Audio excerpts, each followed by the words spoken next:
So hey guys, we're going to talk about pedigrees today.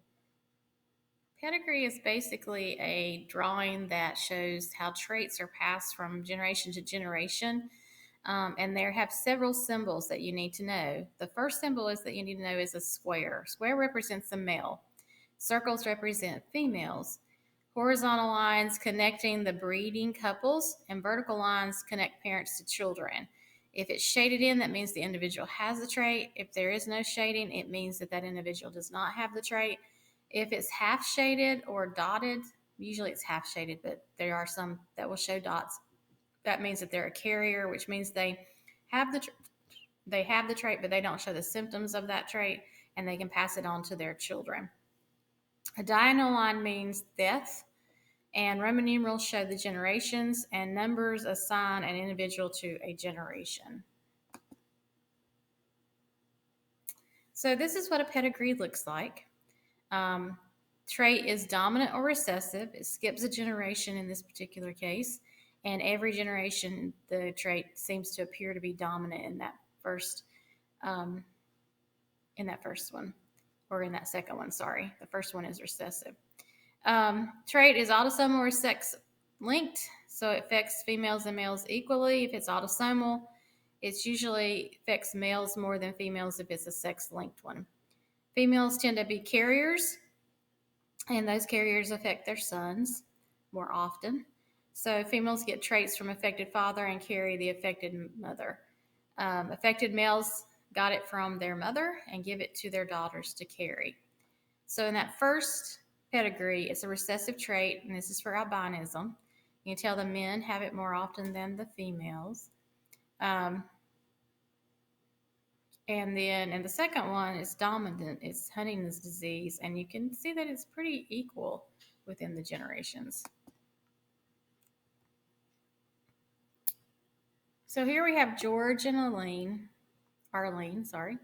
And Arlene is a carrier. She's got the little a, and George is both little a, little a. So then we come down, and these four individuals here, Tom, Sam, Wilma, and Ann, are their children.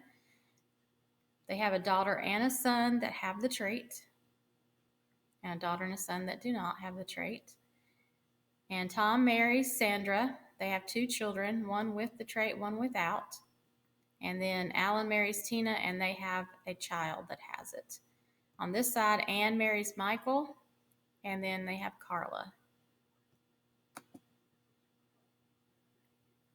And that was autosomal dwarfism.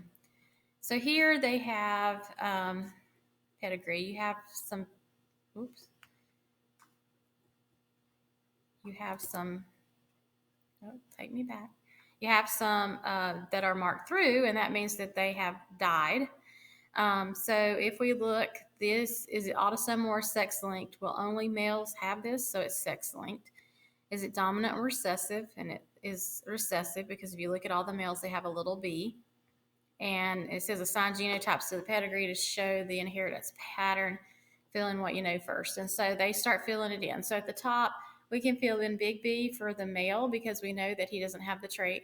We can fill in the big B, at least one big B for the female because we know that she does not possess the characteristics of that trait. And then if you look at their children, you can, since you both have big B's, you know all the males for them have big B's.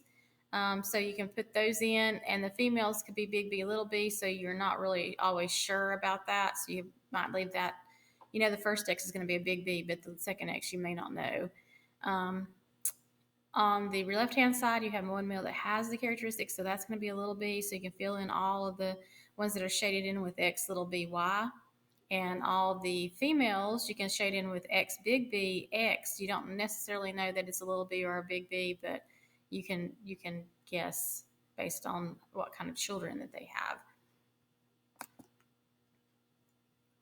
So here you've got some half shadings to show the carriers. In the other pedigree before, we did not have that.